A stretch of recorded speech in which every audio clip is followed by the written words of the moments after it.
Ya, assalamualaikum warahmatullahi wabarakatuh. Selamat pagi teman-temanku semua dimanapun kalian berada. Tetap jaga kesehatan. Semoga kabar kalian baik-baik semua.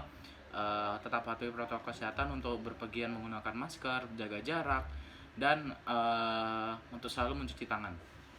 Ya teman-teman, sebelumnya perkenalkan namaku mungkin yang belum kenal, yang ya pokoknya yang belum kenal. Mereka nama aku Krisna, biasa dipanggil Bom dari Ilmu Pemerintahan Universitas Muhammadiyah Jakarta, tahun angkatan 2018. Nah, mungkin bisa kenalan dulu teman yang di sebelah saya yang paling bagus dewe seilmu pemerintahan. Pokoknya orang yang nyentrik lah di ilmu pemerintahan. Mungkin bisa dikenalkan masnya. Nama saya Hernawan, bisa dipanggil Nawan. Santai Mas ngomongnya ini kita nyantai Mas, ini jangan terlalu kaku gitu. Terlalu formal ya Mas. Oh, siap, jangan. Yuk. Sorry. Biasa dipanggil Nawan, saya mahasiswa IP 18, angkatan 18. Asli Mas. Asli dua kelinci. Asli dua kelinci yang ada badaknya. Apa? Siap ya. Jadi gini nih Mas, pada kesempatan pagi hari ini yang alhamdulillah cerah luar biasa. Ini aku ada beberapa pertanyaan nih buat Mas Nawan. Jadi ini berkaitan dengan studi kita yang sedang kita jalani di Ilmu Pemerintahan UMY di semester 5 ini, yaitu tentang mata kuliah penelitian kualitatif. Mas Hernawan tahu nggak nih siapa sih dosennya? Dosen yang paling top. Paling top pokoknya Mas Sakir Ridho Wijaya ya. Jadi ini tentang mata kuliah yang beliau ampu, yaitu penelitian kualitatif. Di semester 5 ini aku mau beberapa pertanyaan nih buat Mas Nawan, yaitu yang pertama aku mau tanya kepada Mas Nawan itu tentang pendekatan di penelitian kualitatif. Nah, kan kemarin Mas Nawan mungkin udah baca-baca ya buku dari Mas Sakir, karyanya Mas Sakir, Pak Ridho, ada Mas Eko, Pak Suswanta, dan yang lain-lain. Yaitu teman-teman juga bisa dapat memilikinya dengan teman-teman bisa beli di Lab Ilmu Pemerintahan dengan harga Rp65.000 ya. Nah, kembali lagi ke topik pembicaraan kita, yaitu tentang penelitian kualitatif. Nah, aku mau tanya nih kepada Mas Nawan. Pertanyaan pertama, mungkin kedepannya ada beberapa pertanyaan ya Mas ya. Mungkin Mas Nawan bisa menjawab. Itu pertanyaan pertama, yaitu tentang pendekatan penelitian kualitatif. Nah, secara general, secara umum, Mas Hernawan ini, menurut Mas Hernawan, pendekatan dalam penelitian kualitatif itu apa sih? Gini ya Mas Krisna, Mas Bom atau Mas Krisna? Bebas. Pendekatan kualitatif itu menurut saya digunakan oleh peneliti guna untuk menemukan hasil untuk menemukan hasil dari suatu pandangan atau kerangka teori yang digunakan oleh peneliti tersebut. Menurut saya gitu. Jadi secara lebih singkatnya kata Mas Hernawan tadi itu, jadi pendekatan dalam penelitian kualitatif itu pandangan ya Mas ya, suatu pandangan dari peneliti untuk meneliti gitu ya Mas ya. Untuk meneliti lebih dalam guna mendapatkan hasil dalam penelitian. Nah, itu kan tadi udah nih Mas yang pertama tentang pendekatan kualitatif secara general. Nah, sekarang saya mau tanya nih yang untuk pertanyaan kedua Mas Nawan. Sebenarnya sih apa sih fungsi pendekatan kualitatif itu apa? Apakah udah deket terus nanti ditinggal? Atau nanti jika dikasih kepastian? Nah, kita kan butuh kepastian fungsinya tuh apa sih Mas gitu? Gini ya Mas, tujuannya itu untuk menggali data dari hasil suatu penelitian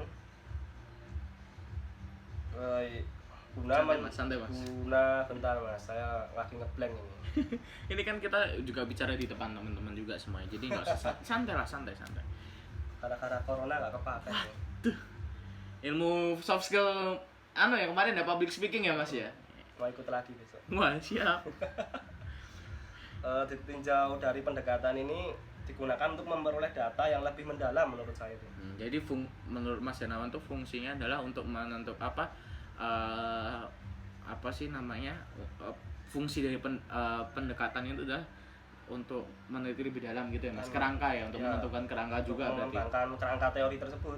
Jadi untuk penelitian itu supaya tidak kemana-mana, tidak melebar kemana-mana, tetap pada fokus penelitian seperti itu ya. Oke Mas Nawan. Nah, kita kan tadi teman-teman semua udah paham, mungkin udah paham sedikit paham apa yang penjelasan Mas Nawan tentang pendekatan penelitian kualitatif secara general maupun fungsi dari pendekatan kualitatif itu sendiri. Nah, sekarang masuk nih pertanyaan ketiga Mas. Kan dalam pendekatan itu ada banyak nih, ada banyak metode begitu. Nah, saya mau tanya nih sama Mas Nawan. Di dalam pendekatan penelitian kualitatif itu ada berapa metode sih Mas yang Mas Nawan sudah baca kemarin di bukunya Mas Akir itu? Kalau nggak salah itu ada 5. Apa aja itu Mas? Tolong sebutkan. Naratif, fenomenologi, etnografi, terus studi kasus. Yang satunya itu apa? Yang satunya, apa ya? Yang satu kurang satu.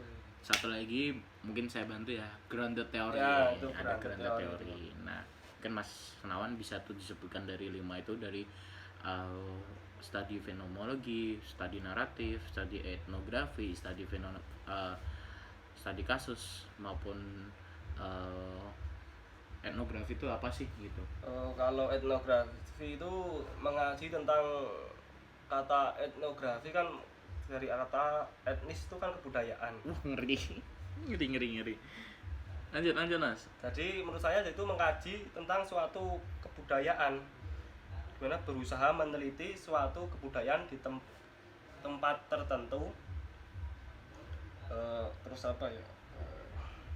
Mungkin kalau lebih tepat berdasarkan pada pengamatan atau ya intinya kita mengaji suatu kebiasaan kebudayaan tempat sekitar atau tertentu berdasarkan pada pengamatan yang ada di lapangan tersebut. Nah, oke, itu menurut Mas Hernawan seperti itu untuk studi etnografi. Nah, masuk nih ke studi naratif. Menurut Mas Hernawan studi naratif itu gimana sih? Kalau naratif kan itu dari narasi kan, itu cerita. Jadi menurut saya perumpamaan terus ya Mas Hernawan, ngeri. Nah, dari katanya saja saya juga masih bingung, sama-sama belajar kan Mas. Ya, kita masih sama-sama belajar kan, kita masih awal kan di mata kuliah ini. Lanjut Mas. Jadi kita studi wawancara menurut saya kan, dari narasi kan, narasi kan cerita dari pengalaman seseorang. Jadi kita mewawancarai seseorang guna mendapatkan data. Jadi itu ya menurut Mas Hernawan tentang studi naratif. Kan tadi udah tuh etnografi, udah naratif, udah. Sekarang masuk ke grounded theory. Apa sih menurut Mas Hernawan grounded theory itu? Grounded theory ini yang sulit.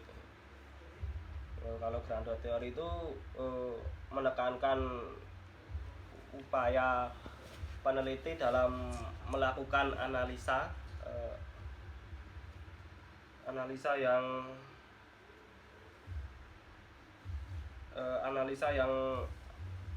abstrak lah dalam suatu fenomena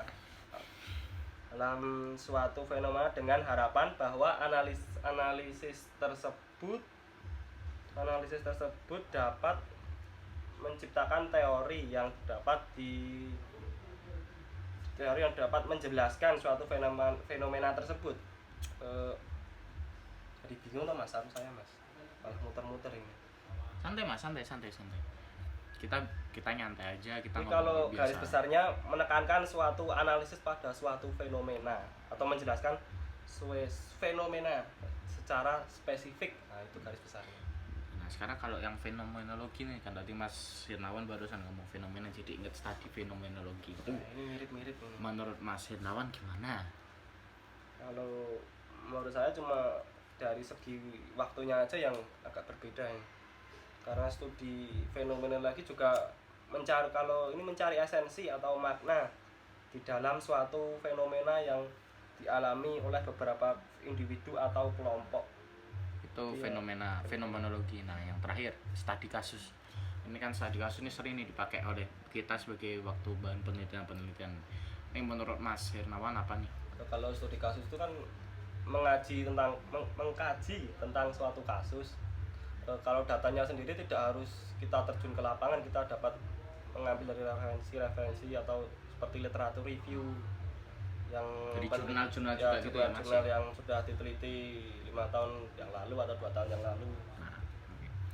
Nah, sekarang tadi kan sebenarnya tuh Mas ada satu lagi nih pertanyaan, yaitu perbedaan. Tapi setelah saya lihat-lihat nih, Mas Hernawan ini sudah ngomong langsung. Jadi pertanyaan saya nomor 3, nomor 4 itu hampir semua dijawab langsung, yaitu tentang macam-macam metode, kemudian